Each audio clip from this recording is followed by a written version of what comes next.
Hello everybody and welcome to NBL Overtime, a massive show as you can imagine. The Perth Wildcats Cats are champions and you need to get involved. What a 48 hours it has been, not only for the Perth Wildcats, the Red Army, but maybe, possibly the most, I won't say hated, but disliked man in the country. And get involved anytime you like. Hashtag NBL Overtime.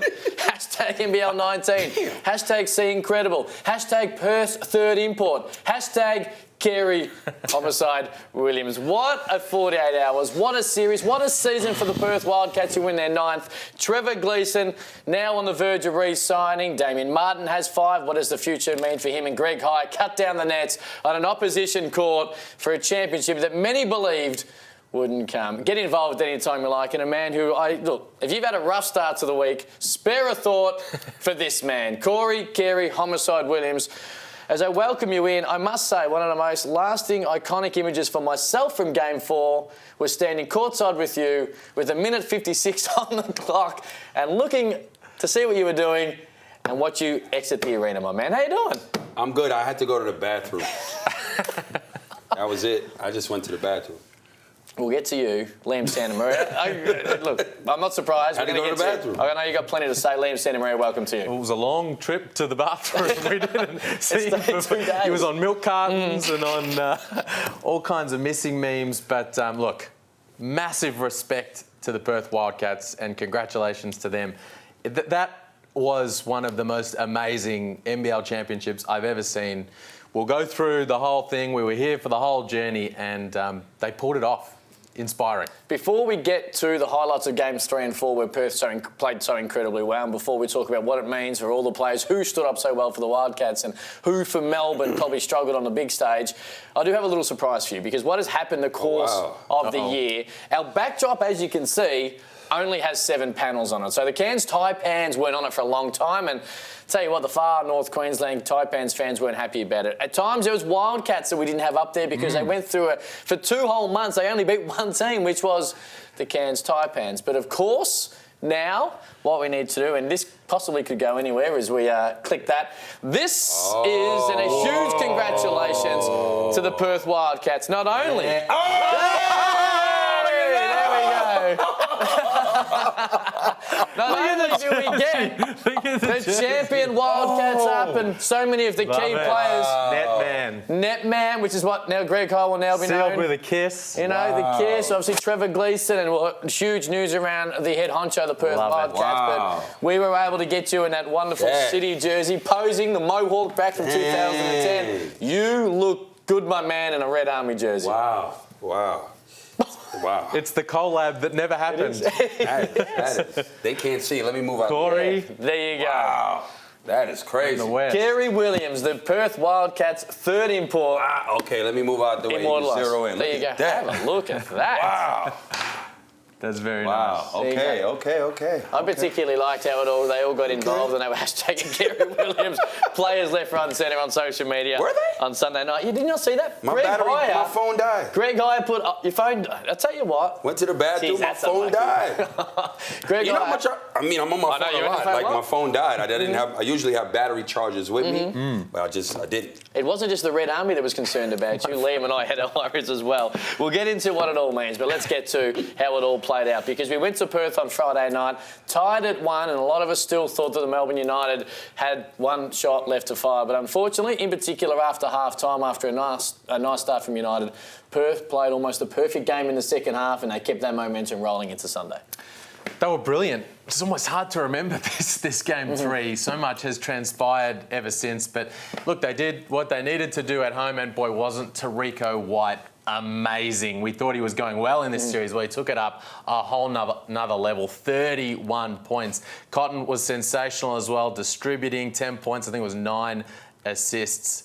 Couldn't really get his stroke going, but really did a great job facilitating, got loose a couple of times. But really, apart from the role players doing a really good job, Damien Martyn shutting down Casper Ware, it was this man who absolutely dominated Game 3 and put them within one victory of claiming the title. We spoke pre-series about how big it would be. Tarico White, we expected what we'd get from Bryce Cotton. Kay's had an outstanding year, and you put Angus Brand on the table, and I thought he was great too. But Tarico White, who for a lot of the season took a fair bit of grief, if they were to win this championship, he was going to have to stand up. And even early on, Game 4, the big three to really get him rolling, he just was ultimate when it comes to being cool, calm and collected, wasn't he? Oh, definitely. I mean, everything he needed to do, he did that and more.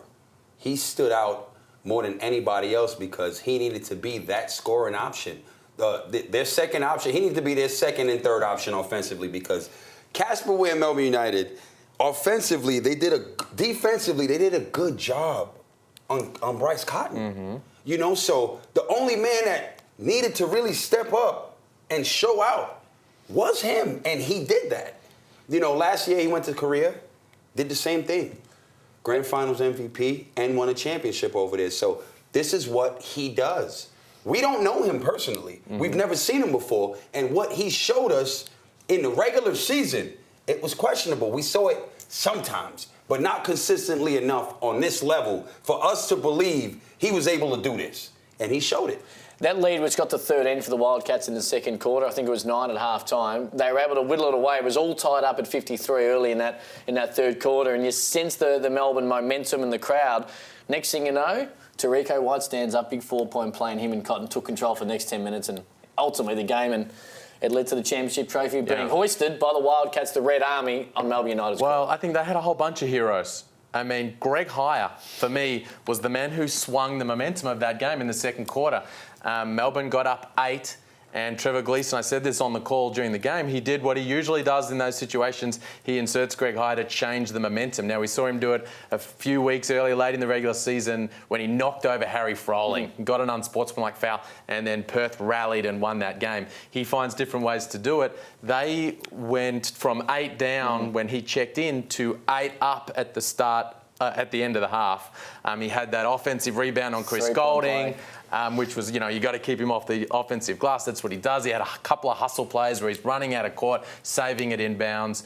And they had him guarding Chris Golding during that stretch. He did enough to prevent Golding getting off. And Bryce Cotton obviously rallied as well offensively with Golding and Ware sitting out. So I say credit Greg Hire, the man who was retiring and won his 4th NBL championship, for swinging the last ever NBL game that he'll play. I mean, that is just a grown man. Guess what? You're not going to get this rebound. I'm going to get it. Guess what? You're not going to score. I'm locking you up. As many possessions as I am on this floor guarding you, that's what's going to happen. Grown man, that's 2 big balls is what he got. That's what you do. You need players like that. This is not going to happen. We're dictating this. And that's what happened. Yeah. And you know what's the best part about that little storyline for me is that the whole this season will be remembered for them not getting a third import, right? When everyone thought they needed to, for them not doing it, sticking fat with the guys and winning the title. Well, Greg Hire was the last guy signed to that team in the off-season. Obviously, it was a re-signing, but he was the 11th guy added. And halfway through, when all the external pressure was coming on, he's spoken about this on his podcast, he said, I was feeling the pinch. And I was thinking, you know what, they're probably going to pull the trigger on this thing, and it's probably going to be me. And geez, I wonder, should I have retired last year, so on and so forth. Then he had a period of time of considering, you know what, maybe I should march into Trevor Gleeson's office, speak to Troy Georgiou, and give up my spot. And he said, I thought about it for a little while and I reconsidered and I thought, you know what, I actually have more to give this team than what I'm giving myself credit for on and off the court. And for that to actually ring true and for him to come on and play like he did and swing that game, I think it's a beautiful story. One of the big things over that 2 months, where they only beat Cairns Taipans, the only 2 teams they beat for the better part of 2 months, was the fact that Tarico White, and there was question marks, and the reason that so many people, and myself included, thought they're going to be better and needed a third import was his inability to handle fourth quarters. He went through a period where he wasn't even really taking a great deal of shots in the fourth quarter, let alone making some, and he went through a remarkable stretch where he wasn't even scoring in crunch time. Well, sometimes it just takes a little bit of feeling a bit more comfortable with your role or easing yourself into a team after 15 or so games. But his last 6 weeks, when the Wildcats played so well, led into that semi-final series against Brisbane, where he was the best player in the series. And again, clearly the best player in this particular series as well. And he just looked like a total different player over the last 6 games of the finals. 100%. And he showed why he was signed here. He's a big-time game player. I did not know this. I know it now. We all know it now. You know, and credit to him to keep the confidence to make these shots and take them because, you know, throughout the season, in the fourth, this was not happening. He was, I wouldn't say he was 100% hesitating on shots, but there was none of this confidence early doors until probably halfway through January. He was just catching and releasing and going, this is down. And these ones are contested, right? Yeah. That's not how he got himself going late in the season. How he got himself going was playing off Bryce Cotton.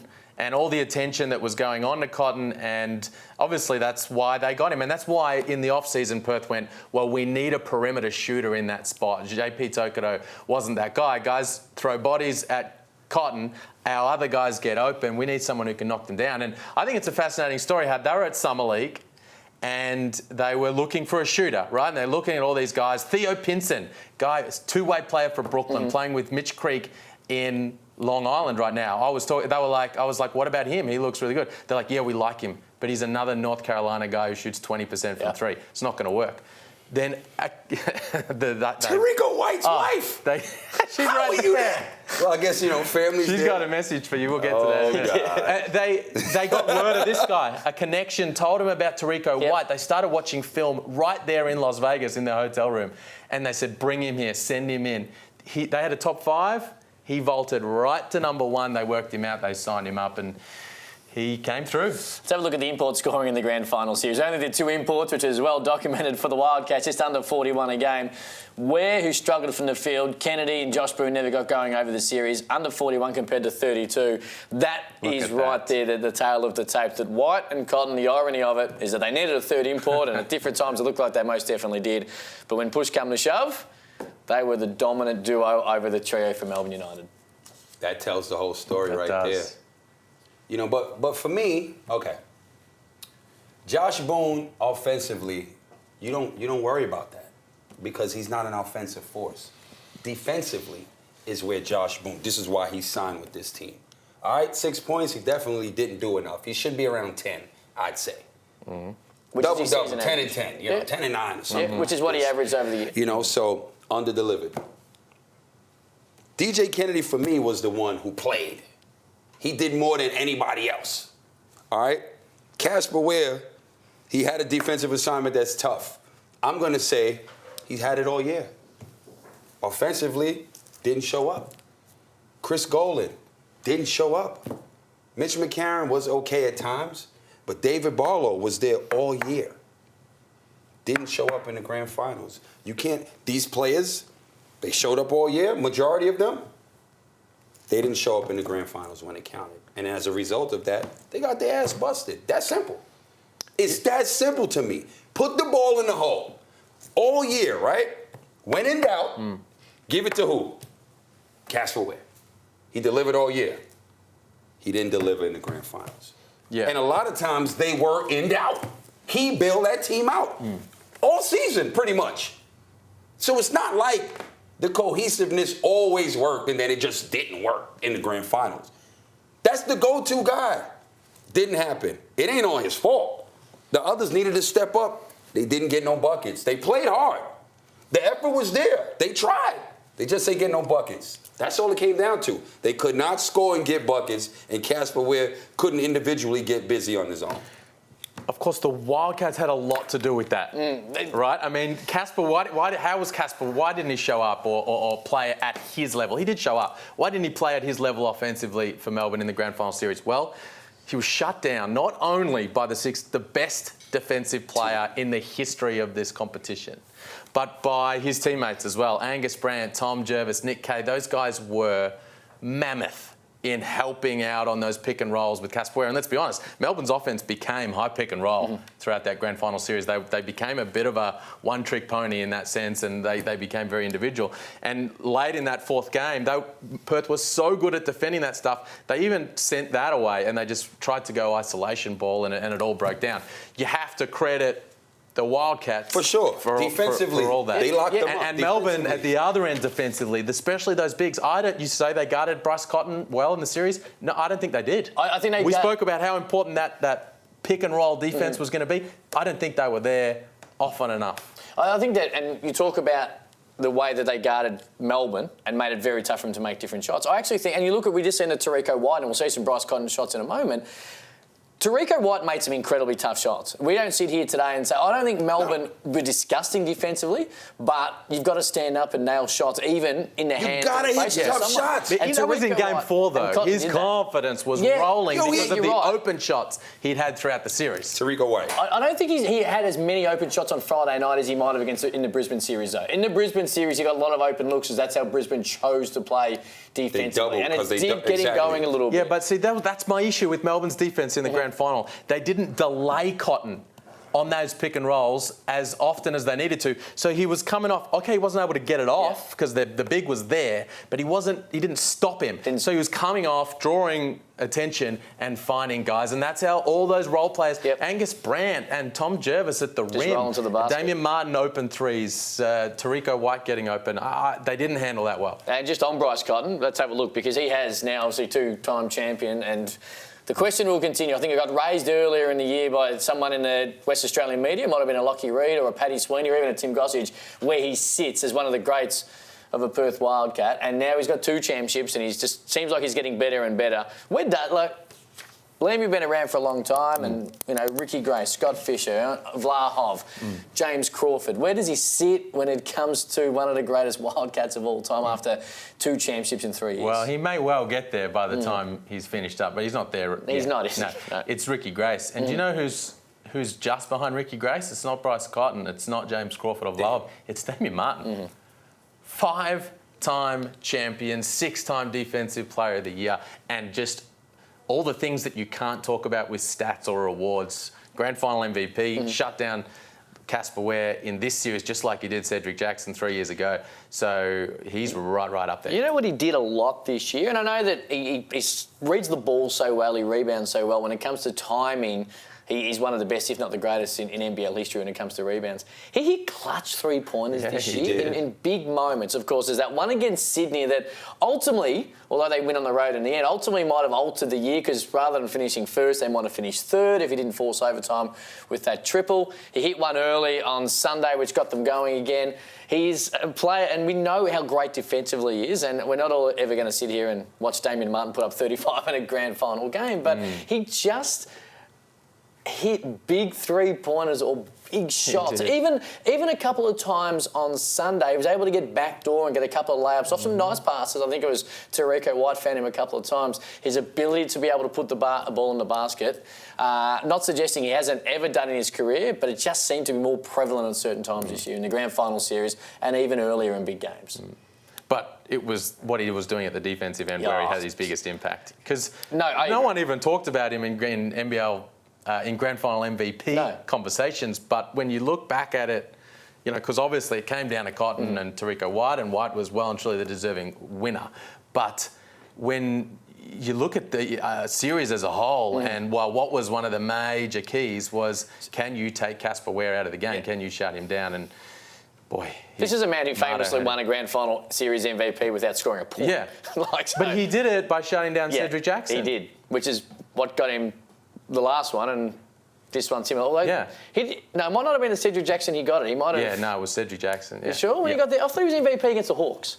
No, Bryce Cotton was 45 points in Game 3. There you go. Beautifully done. All right, let's talk about what, we've spoken about the Cottons. We're talking about Tariq Whites. We're going to get to Damien Martyn, which we have a little bit. And, of course, Jesse Wagstaff is an interesting one, because he's a guy who earlier in the year fell out of a fair bit of favour, yet at times in this series, as he has done now over the course of his Wildcat career, stood up and delivered for Trevor Gleeson and the Red Army. Well, we're going to get the free agencies in a moment, but those little pieces you talk about, you spoke about Greg I spoke about Damien Martyn, it just cannot be understated what a Jesse Wagstaff, when he comes off the bench, be it a 1-minute or a 15-minute cameo, is able to do. Yeah, you need to re-sign him. He's not finished yet. No, we've seen in the grand final series and throughout the finals what he was able to do, and there's Damien Martyn as well. You need to re-sign both those guys. Martyn's got I think he's got a couple of years left in him, and Jesse at least one. And we'll get to their free agency, but yeah, you can't overstate how important all the intangibles are with that team. They weren't the most talented team in the league. There were at least 2 teams more talented than them. but all the things that make them great, their brotherhood, their championship experience, that's what got them over the line, and he's a big part of that. And that's why a little bit, and it's a situation, that's why a little bit when they struggled a little bit in the year, we knew what Jesse Wag's done. We know what Damien Martyn could do, although he missed a little bit of time with that injury early, and Norton came in and played really well. We know what Greg Highway do. We know what these...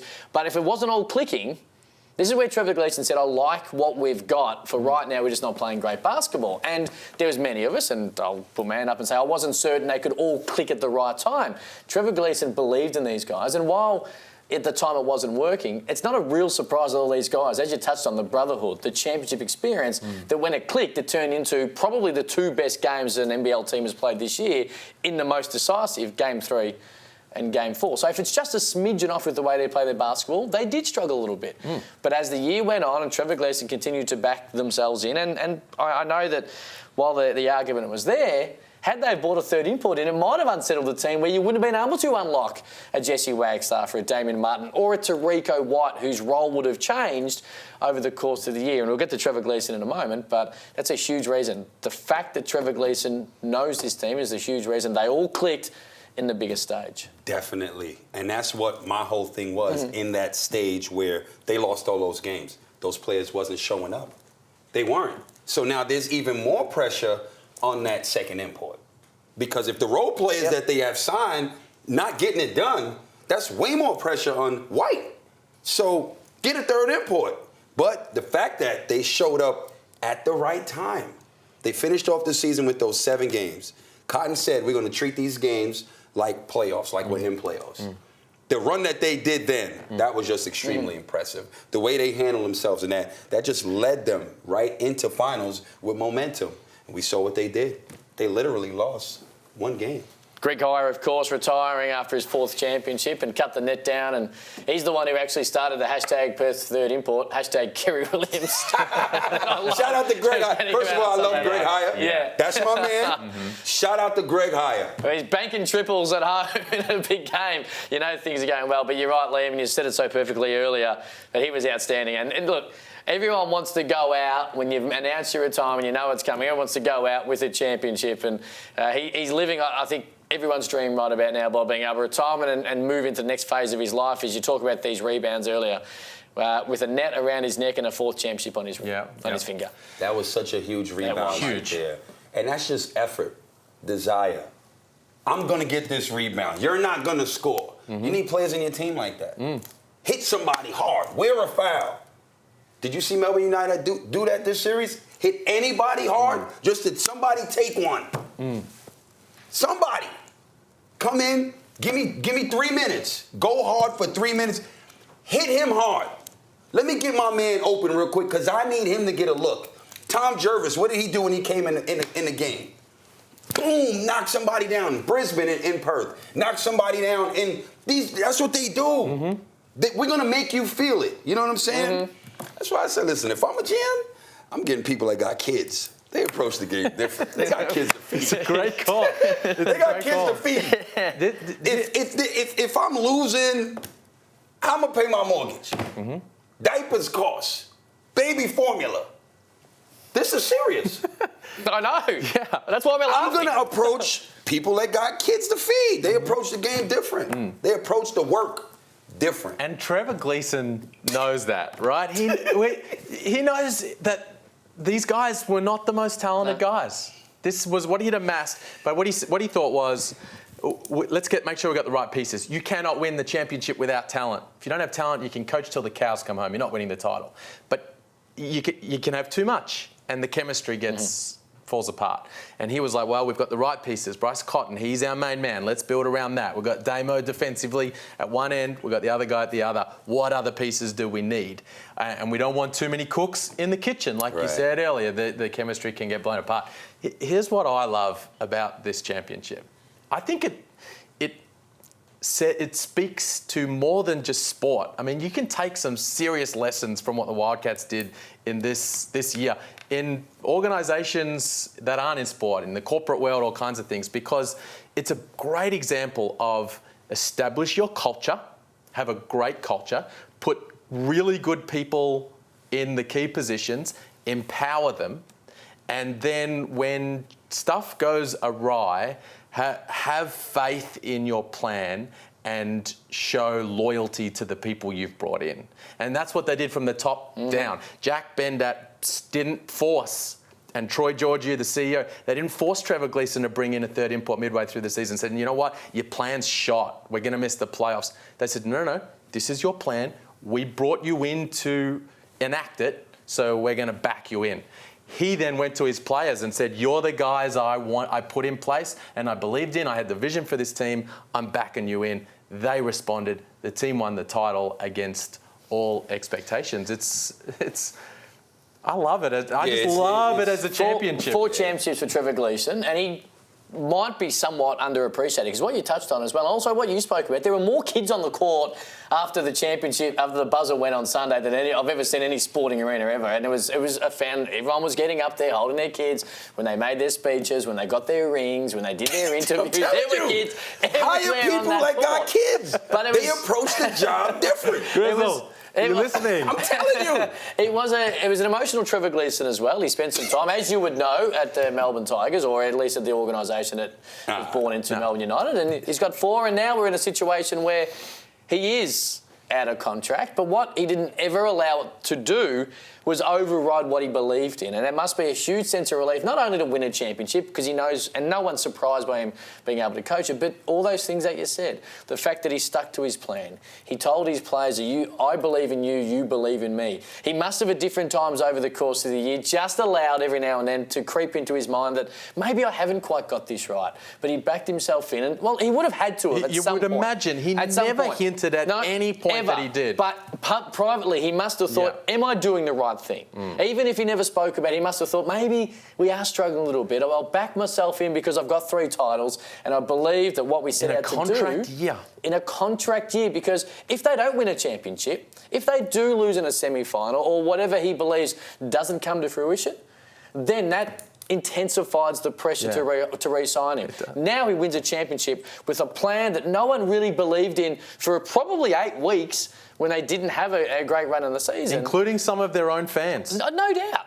No doubt. And look, sporting fans are some of the harshest people in the world because they're so passionately involved in what they believe in and they put so much faith, and so much of what fans feel on a daily basis is linked to a team that they have nothing to do with on a day-to-day basis. So they lose some type of logic and common sense and they allow emotions to boil over. So there were some of the fans who might have been questioning it just as others were. But Trevor Gleeson said publicly and to his players, stuck fat that I believe in the plan. And now the question is, after a championship, when the hell is he re-signing? Because we are hearing rumours that it's going to have to be fairly soon, but he's got to put pen to paper sooner rather than later, doesn't he? He said on radio this morning, he said, I had dinner with Troy, Jack and the board last night and we've started the process. And he said, look, in the very near future, I expect we should be able to come to an agreement. If not... Sydney Kings are looking for a coach. That's what I'm not suggesting. He's going to be back. I think he'll 100%. He's going to be back. I'll say 99% until he signs because sport's such an amazing beast, but I'd be stunned if he left the Perth Wildcats. But amazing effort. Yeah, and while we're talking about Trevor Gleeson, let me say this. Over the last couple of years, and I've said, I'm not just saying that in hindsight because they won the championship. Obviously, they're a dynasty now, right? Well, they've won 4 of the last 6 championships, 5 this decade. A dynasty that is currently still playing out. And I've said this a few times over the last couple of years, there is no coaching staff that works harder or puts in more time than the Perth Wildcats. You watch them at the next gen camp during the off-season. A guy like Adam Ford, he is there for every minute of every session, sitting on his own, not socialising, not chatting away or catching up. Note-taking, watching all these guys. They are on top of everyone. You watch them at the Blitz. I mean, I'm there watching every game. They're putting in the time. And then at Summer League, I've come away from the last 2 Summer Leagues saying the hardest working coaching staff here were the Perth Wildcats. They are all business when they're over there in Vegas and they watch every game. They talk to agents non-stop and they end up, usually not last year, They usually end up getting the right people. So you're telling me that you didn't see the Perth Wildcats support staff at that Kelvin Harris concert you went in at Las Vegas last year? No. They weren't there? Didn't see them there, didn't see them at Nelly. All right. And look, when you pointed out, the success sort of speaks for itself, doesn't it? And all the hard work they put in. All right. Now, I don't know if, I'll be honest, I haven't seen the at NBL poll that we put up today, the Twitter poll, because who we re-signed first. But I'm going to take Trevor Gleeson out of this if he is in it, because I think that he's going to re-sign. So from a perspective when it comes to re-signing the Perth Wildcats, at NBL to get involved, the poll's up, hashtag NBL Overtime, hashtag Kerry Williams, hashtag Third Import. Tariko White at 56, Damien Martyn at 40. Of course, all these guys are out of contract. Jesse Wagstaff 1% and Clint Steindl. When we talk about re-signing a player, Kerry, where do we start? I think you hurry up and re-sign, obviously, Tariko White. Mm-hmm. You know you're going to get Damien Martyn. He's the heart and soul of the team, so he's not going anywhere. Mm. But I would immediately begin negotiating with White. Immediately. Multi-year deal? Gotta be. How old is he? He's young. Why not? Not super young, but yeah. I mean, young enough to get He's at in least his a prime. 2 year. At least a 2. Well, Why not keep the majority of the nucleus? You have to keep the nucleus of that team together. You have to. I don't disagree. So I'd hurry up and start that negotiating quick with his agent. And what I would like to see some NBL clubs do, and they did it with Bryce Cotton, and I always assume there's an NBA out clause in there, and I assume majority of the imports, in particular with the success of players jumping from the NBL to the NBA in the last couple of years, and we'll get to Andrew Bogut in a moment. Sign these guys. Like, if you're standing up, they did it with Bryce Cotton after he dropped 45 and was great again last year. They're like, we'll give you a 3-year deal. It continues the consistency, and we know how good you are, and if the NBA come a knocking, with our blessing. Same thing with Tariko White. There's no questions, which happens a lot, not just in today's day and age, but over the course of any league that has imports coming in. Are they any good? Do they fit in? Do they buy into the culture? Are they going to enjoy living in a different country? There's a million different reasons as to why a player doesn't feel comfortable, and there might have been some of that as to why Tariko White played his best at the end of the year compared to his first sort of start here in Australia. But just go, hey, Tariko, here's 3 years. If the NBA come calling, with our blessing, you go, because we know what you can do. Now, if he doesn't want to sign that because he thinks you get more money somewhere else, that's on him. But give multi-years to these guys who you know fit into the team, fit into the league, and feel comfortable playing in this country. But that's what really happens. They get a lot of other opportunities that pay way more bread. No, that's what it is. You know what I mean? At the end of the day, as you said, you know, you're going to offer him something, but will he accept it? That's the question. But that's a total different conversation. Yeah. You don't. There's nothing you can do about that. If you're the Perth Wildcats, if you're the Cairns Taipans, if you're the Hawks, you can't do anything about a huge Euro team coming in and going, we'll give you 3 times what the Perth Wildcats are giving. You just say, this is what we want to do. We've got a 3-year deal, got consistency. You know you've got a good job for 3 years with a fit. Like, they're not paying him 25 grand a year, so the money isn't, while it's not millions, it's still pretty good.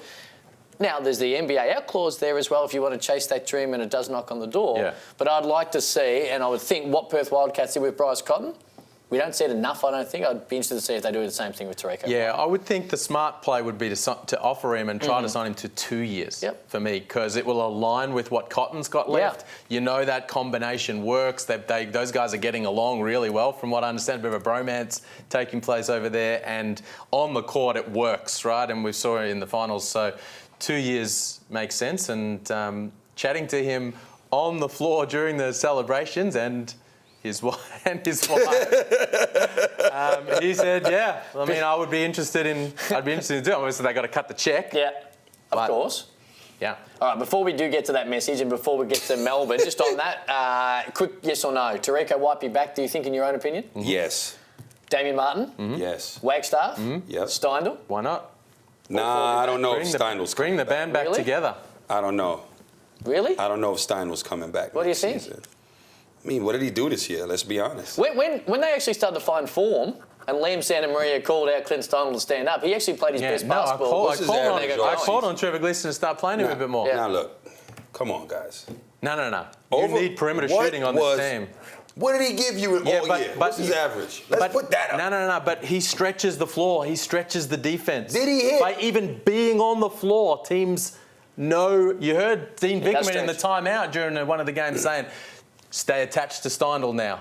right? Because he hit one, and they're like, oh shit, he could. Excuse me. Yeah, too late. Too late. There it is.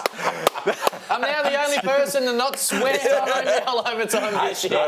Yeah, you remember? When? Yeah, He's got a short memory. We'll get to that.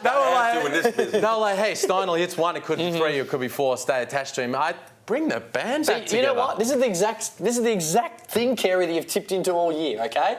Everything that Trevor Gleeson is, even if they give you 1 point or 21 points a game, there's a reason they are there. And you're right, Steindl, when they found the form after you called on it, he does spread the floor. And the one thing you cannot do with him, even if he's shooting 20%, you can't allow him just to stand there and jack it up. Did you play with him, or was he after? Was he Townsville after you? This is way after. Way after. Yeah, way after. Where were you there? Oh, 2010. Jeez, a long time ago. All right. 2000. No. You're swinging and missing a little tonight. Yeah. You can't get your facts straight, bro. I thought it was an old earlier team with Melbourne and Gleeson. I was never Melbourne. Yeah. I was in Townsville for 3 years. Yeah, but I didn't say you were with Gleeson. I said you would know that he was at Melbourne. Oh, okay. Didn't he? Was he there before or after you were at Melbourne? After. He could have brought you back.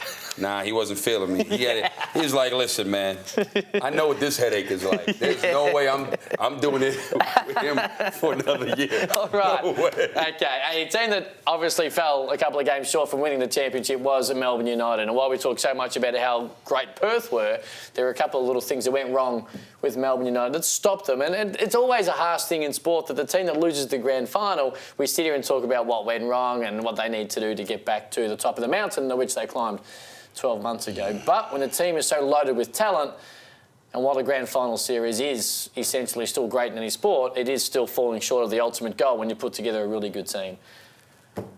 Defensively, Perth were great. Where do you start, Kerry, when it comes to what went wrong? This is just ugly to even look at. They just didn't show up. The defense stifled them. They attempted to. These are the three main guys for this team offensively that stands up when it gets tough, when they're called on.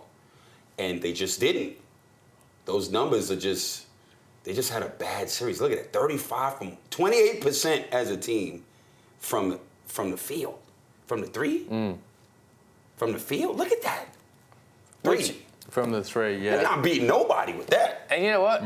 Not only is it poor percentage, and you're right, you don't really beat many with that percentage. That's what their game is. It's the key to That's why they're so successful. When they get out and run and they're playing loosey-goosey basketball and they get good looks, that's when it starts to flow. That's when Casper Ware is breaking people down and hitting threes. When Chris Golding is crossing someone over. That's when David Barlow's getting wide open.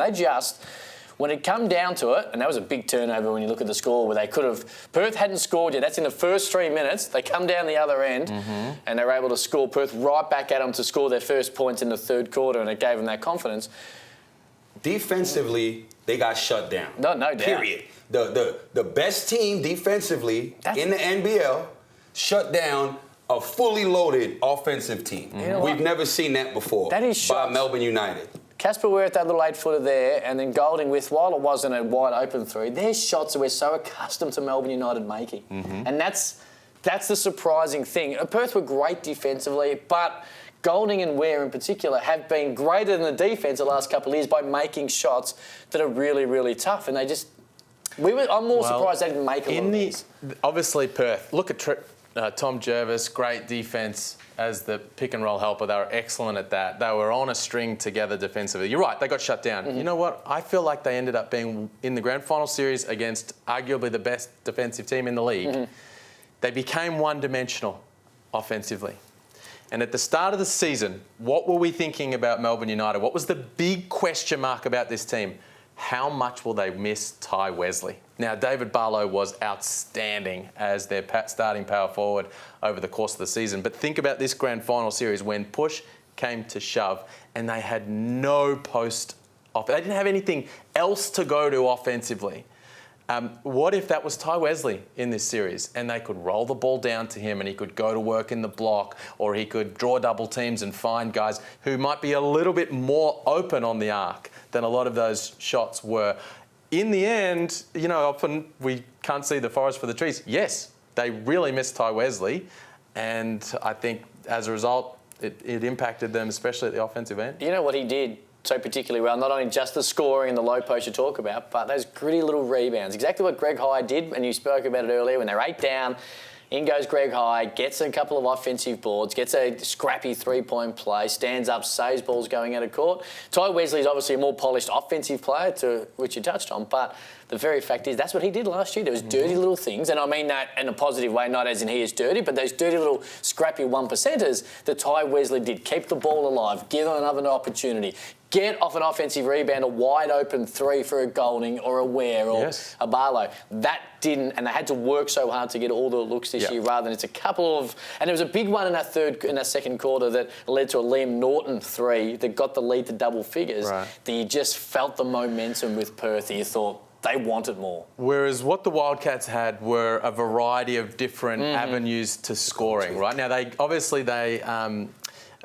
get a lot of, they create offensive opportunities, easy offensive opportunities from their defence. They cause turnovers, and often they're live ball turnovers with the Wildcats that they end up ramming it down your throat down the other end.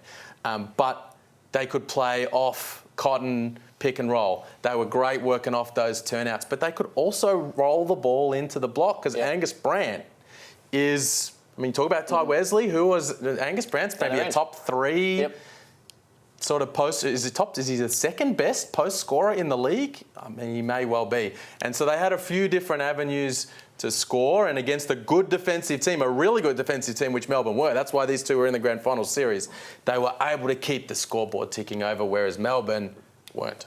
As I said, it's always a harsh reality that we always pick apart a team that got so close to winning the whole thing. They were essentially 2 wins away from winning a championship, but when you're loaded with talent, the questions are always there. And the big question now goes with Melbourne, where do they go into next year? As you look at who is contracted and who isn't, of course, Chris Golding and Mitch McCarron. You spoke earlier about the imports of Perth and signing some long-term deals and building around them. Melbourne have done a similar thing with 2 of the best Australian-based players. But everyone else right now, obviously Moeller and Smith-Milner, club options, so we'll see how that plays out over the next couple of weeks. But everyone else, a free agent as it stands. Carey, where do you start? Casper Ware is still a gun. He's still the best player on their team. I believe you offer him a contract, but I think he should test the market first. He's still a free agent. I think Tommy should sign him. I think Tommy Greer should go get Casper Ware. You want to start a rival? Go get Melbourne United's main man. Give him an offer you can't refuse. That's your backcourt. Maybe he needs to change of place. Maybe he still needs to be in this country, but on a different team. He might change of place. He didn't shoot particularly well in the series. He had an outstanding year. Hey, why not? I love the idea of what you're trying to do, and of course you have. I'm not trying to do anything. I'm not under contract with the Phoenix. Are you sure? Because I'm just saying. He's a free agent. Hey. I'm not against the idea. If you're I said this a few weeks ago. If you're the South East Melbourne Phoenix, you'd be going import 1, 3, and 5. Yeah. Now, go for the best. Why not? Go for Casper Ware. Go for Sean Long. I'm not arguing the point. I love it from a sports perspective and where we talk and political and getting rivals and it's going to be huge. I'm not against it. I just think that it would take a huge amount to get Casper out of Melbourne United. I mean, financially, maybe passionately as well, because when you won a championship and he'll have maybe that unfinished business in the back of his mind as well, which is what him and Josh Boone spoke about when they first came here in that half a year where they played some good basketball and ended up missing the playoffs. Both of them spoke going into last year about unfinished business, about getting back and righting the wrong, which was a missed playoff, even though it was only half a year. They'll feel that same way. So I feel the same way would be there. I like what you're doing, or the idea of it. I'm just not certain you'll be able to get it. Casper Ware's a no-brainer. You try and bring him back. And you try your hardest. You try and bring him back on a multi-year deal. He is, 3-time All-NBL first team, MVP runner-up. He didn't have a great series, but the Damien Martyn factor was in play. Refer to a previous conversation around Tariko White and Bryce Cotton and just apply it to Casper Ware. DJ Kennedy? He played his best basketball in the second half of the year, where Melbourne played their best basketball as well. But I think at different times, that whole conversation around Golding, McCarron, Ware and Kennedy and all playing in the same team and coming off the bench, and McCarron, Golding and Kennedy all came off the bench at different times, there's 2 ways to look at it. They did fall a little bit short. But can you play any of those other 3 at the 3? You're going to play McCarron at the 3? This was the question coming into the season, right? It is. Apart from the Ty Wesley thing was, how did those 4 fit into 3 spots? And it was a juggling act all season long. What do you think about DJ Kennedy? I think he's a I think gun. he's a gun as well. But do you bring him back? We didn't see the best of him this season. No. I think and he was really good. Mm-hmm. I think he did what he was supposed to do for the grand final, like for his position. He's really like the third gun on this team in that order.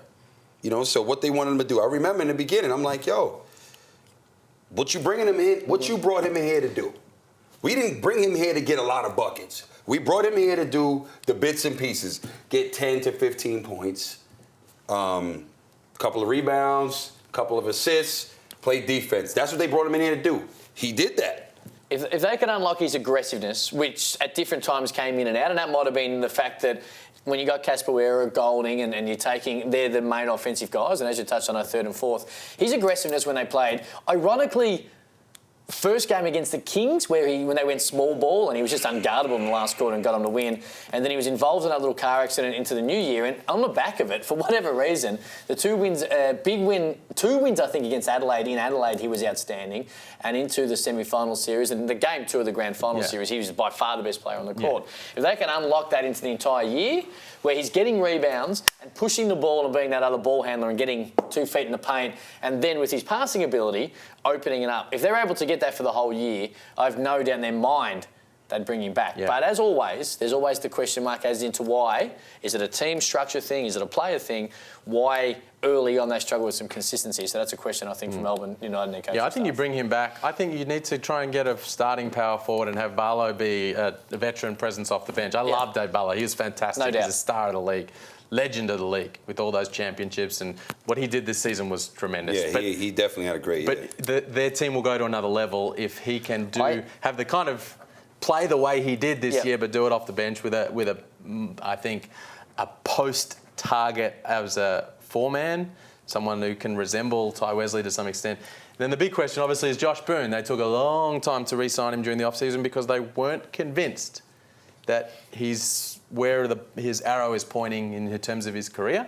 And I think they'll go through that same kind of process this off-season. Phoenix, talking South East Melbourne Phoenix, and they will look at some of these guys who play for Melbourne for the exact reason you pointed out. One, they're locally known in the state, which always helps when you're trying to push exposure and talking about teams and associations. They're basing themselves in the South East, where people have been going to Melbourne United games or are Melbourne Tigers fans in the past. They know these guys. There is no doubt. I don't expect David Barlow to leave Melbourne United, but there is no doubt they will come for David Barlow almost as one of their first possible signings once April 1 comes around, because he's born and bred South East. The exact association he played with is in exactly what the ground of South East Melbourne Phoenix is. I expect him to stay, but I also expect South East Melbourne Phoenix to have a real dip in him at some point over the next couple of months or couple of weeks as we get into free agency. All right, Andrew Bogut. Talking about an outstanding year. Well, let's park the grand final season and free agency, but obviously the MVP, the Defensive Player of the Year, and a man who signed with the Golden State Warriors a couple of weeks ago. It was a wonderful story and continues to legitimise exactly what the NBL is. Well, probably went to a whole new level when he jetted into San Francisco. Then they ducked down to San Antonio to take on the Red Hot Spurs, and he automatically started and had an outstanding day today. Now, the Spurs are almost the hottest team in the league right now, and they beat the Warriors, which obviously is a precursor to the playoffs starting in a couple of weeks. But Andrew Bogut comes straight in, and he was outstanding. An early dunk, great pass from Steph Curry. Had a couple of 2 dunks early on, and it seemed like the role he played 2-3 years ago with that team that won a championship just fitting right in. Here we go. The lob, when I hadn't scored yet, Spurs had started to us. Steph Curry just throws it up, and then, of course, on the pick and roll, and the bounce pass and the 2-hand dunk. Boom. There you go. Awesome. 7 points, 7 rebounds, starting on his debut. He got the text message from Steve Kerr, call me ASAP, and hustled his way to Texas. And, look, he's just has experience playing off those guys. This is exactly why they brought him in. He knows the right time to move when Steph Curry is going to be looking, the dribble handoffs, all the things defensively. And it's awesome. And look at that. How good's that? Come up. Now, we're talking on the broadcast about him playing at the Kings and the NBL MVP, and it just speaks volumes of the league, and it's a great thing. Hopefully he can keep getting tick even when Boogie comes back into the rotation. I obviously will talk more about NBA v NBL as the off-season continues, but I'd really like to see the Warriors play the Kings now. I think there's that little bit of that relationship because of this, and I think that there's always, we're always looking for little storylines to add as this experiment or the pre-season games between the two leagues continue. And they played the Clippers last year, the Kings. I like it. I'd like them to go once. Yeah, they did in Hawaii, wasn't it? So I'd like to see them go one step further. And the Warriors and the Kings, or that Andrew Bogut relationship, and obviously I know Andrew Gaze is no longer there, but Steve, I would like to see it now as we continue to see these players make the step from the NBL to the NBA. If I'm Andrew Bogut, you know what I'm doing while I'm in the NBA? Sizing myself up for a second championship ring. Outside of that, I'm also recruiting. I am going to look for the 13th, 14th, and 15th men on every team. And I'm going to say to them, this league down here is not a cupcake league. Maybe we can't afford it, right? Yep. So here's what we'll do to an NBA team who still wants to develop these guys. Pay half their salary. We may pay the other half over here. Bring them down here to develop. If you believe, you saw how he left this league, okay? He left the league, got swept out, embarrassed out, okay? Definitely, swept and embarrassed out. I'm coming back serious with a crew. I now know firsthand that this is not a cupcake league. If I thought I was coming down here, shaking hands, kissing babies, anybody was going to be scared of me. I now know that's not the case. Let me go recruit some serious players that I rate, and I'm bringing in, and we're going to go from there. And not only am I not going to do that, I'm going to bring a coach in. That's what I'm going to do. We'll get to that in a split second. I don't want to start any rumours, but obviously... I'm not starting any rumours, but I'm just saying if I'm him, because whoever comes in, they got to be on the same page with him. As I was going to say... He's going to have to respect them. GM Bogut. There you go. As I was going to say, I don't want to start any rumours, but Klay Thompson and Draymond Green are both out of contract. Now, obviously, they both want max contracts. And we'll just say, I'm just putting it out there. I'd love to see Draymond Green playing the NBL. All right, off-season NBL rumours, of course, plenty of talk. Free agency, you can re-sign now if your player plays for your club at free agency, and you can't poach players or officially sign players until April 1. Liam Santamaria, you're across this as well for NBL.com.au. Where do you want to start? What's going on? Well, here's the quote. Let's start with Joey Wright. Okay, let's start with Joey Wright in Adelaide.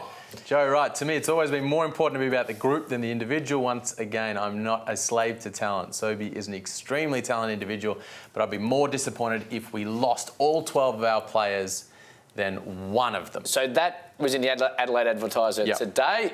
The first thing that struck out for me was the fact that Joey Wright's coming back. Yes. Even though there'd be some conjecture around that. The second thing came back that Nathan Sobey's manager has asked for a great deal of money for Nathan Sobey, who was all NBL second team this year. That's what you got out of that. Well, if you say...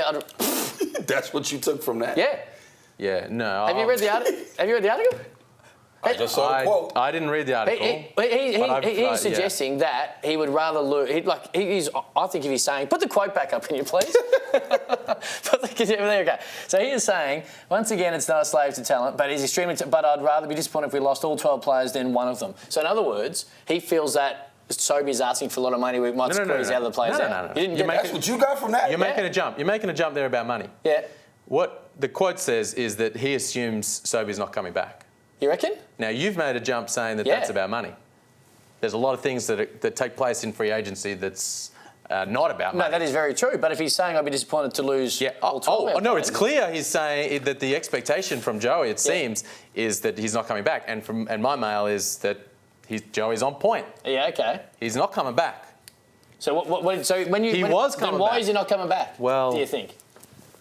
Because I read that as we might lose other players because Nathan Sobey's asking for too much money, or what we believe to be too much money, and a couple more get squeezed out. That's how I took that quote. Now I could have just. I don't know how you get that from that, but you've also made a jump about you saying that he's asked for too much, so we won't be able to afford these other guys. Yeah.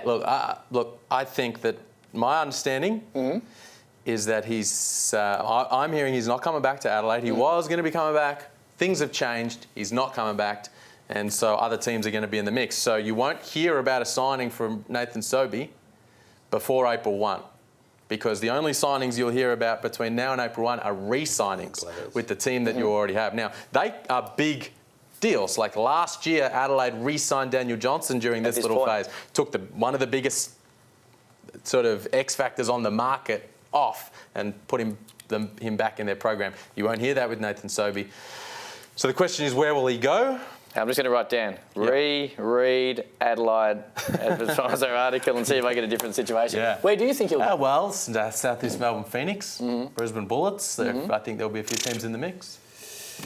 Yeah, man, the way I looked at that article is basically, look, no individual player is bigger than the team. Agreed. So that's just basically what I took from it. We loved him, he's awesome, but if he's going, like, what can I do? It is what it is. I got to focus on my team. This is the business of sport. Players come and go. I can't get caught up if one individual, though he is a star, Sobey's that dude. However, if he's going to go, like, I got to focus on 12. Randall left. They went to the grand final the next year, right? Lost in 5. So what's the difference? You know what I'm saying? I'm with you. Yeah, so in the next couple of weeks, right before April 1, the thing to look out for, if you're a fan of whatever team around there, is our main players that are off contract. Can we get them back in this period before they can go out and test the market? Now, it's weird that all the players don't go out there and test it, but often they don't. We've already heard about Matt Hodgson closing in on extending at Brisbane. We saw, like I said, Daniel Johnson last year, Chris Goulding with Melbourne United last year. Those kind of big-name talents, can the teams lock them or re-sign them, lock them away in these next couple of weeks? I think as the money continues to grow in the NBL and it gets bigger and better, I think we'll see in 10 years' time players go, I'm not signing before April 1. No doubt. Because that's what happens in the NBA and other leagues. So. I think right now there's still, not small-time mentality, because I think that's probably diminishing it too much, but it's also like, I'm comfortable here. The money's not enough for me to really say and test the market, but as the money continues to grow, the league does. I think in 10 years' time, we'll sit here on NBL Overtime and you'll have a big grey beard and all the rest of it. We'll talk about the fact that no one will sign before April 1. We said about Ruben Tarangi, who's a player option at the Brisbane Bullets. We're like, do not sign that contract until you see what is out there and Brisbane up the money. Yeah, it's not how it's been here. No, it's not. The loyalty is still a thing here in the NBL. And people feel it. And coaches, players want to play for certain coaches. We've got a good relationship. And the teams all talk about culture, right? The Wildcats and New Zealand Breakers and Melbourne United have established that. Brisbane under Lamar. So talk about culture. Part of that is loyalty and part of that is helps them re-sign guys before they test free agency. So here's the thing. The big name players that haven't re-signed by the time April 1, if they haven't re-signed with your team, start to worry because it probably means they're going elsewhere. So when free agency opened last year and Ty Wesley hadn't re-signed with Melbourne, you knew. Nick Kay in Illawarra. And then look, sometimes what happens is teams re-sign guys, but they don't announce them straight away because they want to space out their announcements to get maximum kind of coverage. But generally speaking, if you haven't heard of your guy extending, you should start to worry. I think that, for me, if you had a really good year and you're a free agent, test the market. If you're confident, you and your management team is confident. There's nothing wrong with testing the market. If you feel you had a good year and you deserve, to see what's going on out there, why not? Maybe that's what he's doing. You can't afford to lose Sobey. He's a local. They're losing I mean, I know how the game goes. You get what I'm saying? But what up? He's gone. Last week you reported, and it had been reported. I reported? Beveridge. Not you. Oh. Sit back. I'm like, what did I say now? I got reported? You reported that Rob Beveridge had met with the Sydney Kings hierarchy the day before. Now, of course, 8 or 9 days later, I think he met with them on the Monday afternoon. Any movement there? Any whispers coming out of Rob Beveridge and the meeting with the Kings? That happened, but there's another player in the mix. Will Weaver, head coach of the Long Island Nets and assistant coach with the Boomers under Andre Lamanis. Turned the New Zealand Breakers job down last year before they signed Kevin Braswell. He's in the mix, as reported by Matt Logue in the Sydney Morning Herald.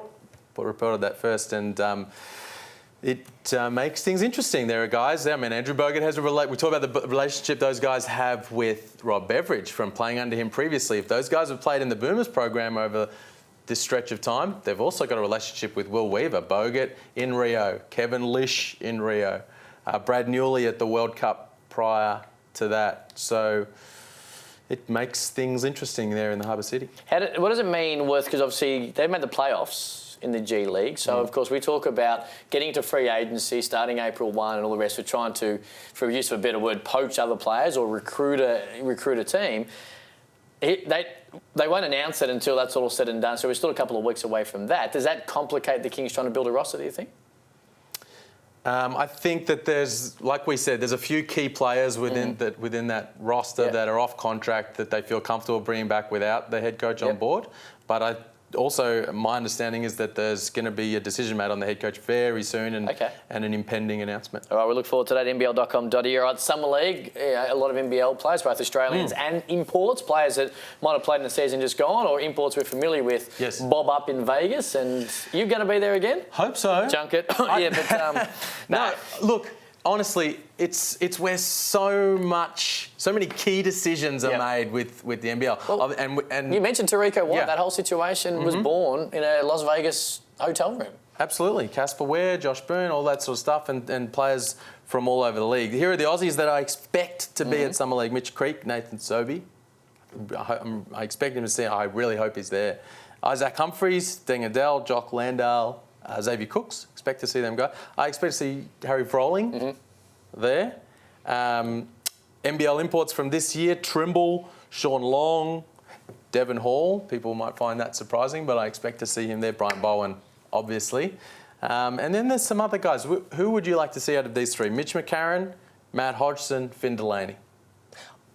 I'd like to see Finn Delaney because, and you've put this on the record before, I'm interested to see if he takes that next step with his athleticism. We know he's still young and you've spoken about it, but I want to see how he does go in that type of environment. I think that his length, athleticism, if he goes to a next level or two, it could really help his game for New Zealand and, of course, at the Breakers and the Tall Blacks. But, yeah, I'd like to see all three there, but I'd like to see Finn Delaney to see where it goes, next evolution of his career. I'd like to see all three of those guys there.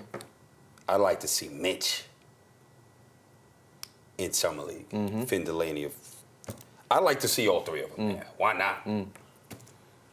Yeah. And obviously those imports, if they can carry the NBL torch to Summer League and then into the NBA, we see it with Torrey Craig, James Ennis, and so hopefully, especially Sean Long and Mello Trimble, those guys have a real shot. And when we talk about, where the NBL sits in the eyes of so many around the world right now, when they roll up, maybe the Australian-based players or the imports, all the film that's getting watched, if it's not on the Vegas showcase courts, they're in the hotel rooms, the NBA scouts, the recruits, the coaches, they're looking at film that is the NBL. Yeah. So they're saying, well, here's Sean Long doing this against Andrew Bogut or vice versa. And it's such a huge thing. Some work. Yeah, we talk about the fact, Spoke to him yesterday. Oh, yeah? Oh. Spoke to her? Shout out to Sean Long. Well, what did he say? He's up and about? Just said hello to Overtime staff. All of us? Yep. Or was this like the Kobe tickets where you included us early and then just left us out? No, I'm just including you guys. Okay, perfect. But, he's decided not to play anywhere in this offseason till summer. It's getting ready for Summer League. Interesting. Getting ready for summer. All right, let's get to some social questions. You get involved anytime you like. And, of course, for the NBL Summer League, nbl.com.au. While it is a junket, he does a great job over there, Liam. So we look forward to seeing a bit of part of that. All right. A lot of work. Huh? You do. You work hard, and then you go to Calvin Harris. All right. Joey Johns _. If Homicide was to pick one NBL player to shoot a game-winning shot, who would he pick?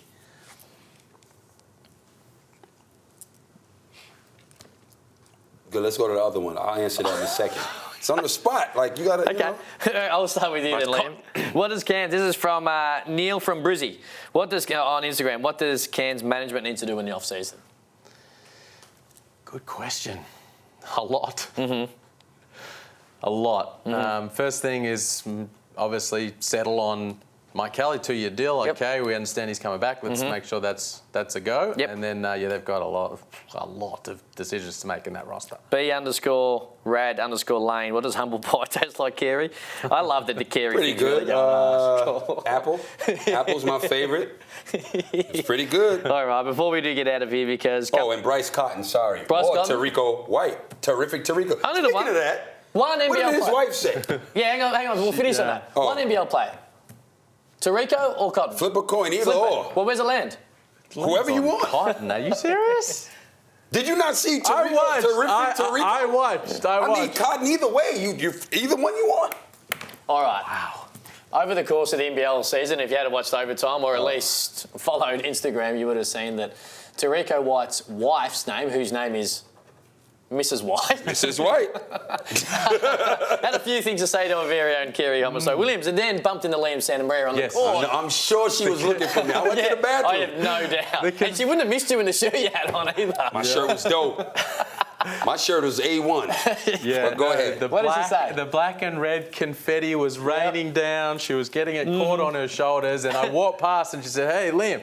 I'd never met her before. She said, "Hey, Liam, tell Suicide." I said, "What? Tell what?" She said, "That's his new name. That's his new. Tell Suicide he was wrong." So there you go. There's the message from. Yeah, I asked her shout her out name, to- but I can't remember. Tarico Mrs. White's wife. Mrs. White. It's all love. I see She's her all good the time value. after the She's game, great of value. course. Do you have anything? Are you anything? The Red Army. Actually. Do you want to look down the barrel? I mean, okay, let's do this. I've done it already on The word social that media. starts with Yeah, I know, you could have W saved it. and ends But in look, wrong. I was wrong, and I'll admit it. You guys won the grand final. I did not believe you would even get to finals. Well done. Shout out to the whole organization. Congratulations. Well deserved. That's all I got. They'll go back to back. Do you man. reckon? Look, let them love what's going on right now. Let them love what's going on right now. You know, and then I'm leaving it like that. But they will make finals next year. There you go. This is the last live NBL Overtime we're going to have. NBL Overtime will still in the off season around Summer League, the NBL 1 3x3 to which Kerry and Liam will have a huge part of as well right around the country. So we'll be back, I'm assuming on Tuesday nights, but it will be on NBL, on Twitter and nbl.com.au and our Facebook page as well. But our last Overtime live over the course of the year, it's been a hell of a lot of fun. I'm the only person, thank you Liam for not swearing on the show in this particular year, so that's a huge, huge plus. And a big shout out to Guy at the back who does so much of the great work behind the scenes for NBL, to Liam, to Braden, to Dave, to anyone who's been involved in the NBL Overtime over the course of this season, because it was an idea that, as most best ideas are actually done over a couple of beers when it comes to, I think it was around two or three in the year, we had a couple of beers together, some old mates, we said, let's do this and see how it goes, and we've had a great deal of fun doing it. So And shout out to all the viewers and all the interaction. Hashtag NBL Overtime's been huge, and it's been great, everyone tuning in. Kerry, thank you, buddy, because you are undoubtedly the star of this show. Look. That's what you told me to say, so you're going to... Look, teamwork make the dream work. Yep. We all need each other for this thing to work. There are no stars. We are all teammates let's hold hands real quick. Guys. No, the double handshake. They got turned into a gift last week. They got replayed. See how they do me? I'm gonna leave you hanging. Looking Red forward. Army, it ain't just you. Look, my co-workers, they doing me. If I missed anyone, thank you. Apologies to all the fans, as Liam said. Hashtag NBL Overtime. We'll be back bigger and better next year. Peace. Look out for us over the off-season. Thank you and congratulations again to the Perth Wildcats, your 2018-19 NBL champions. You guys left me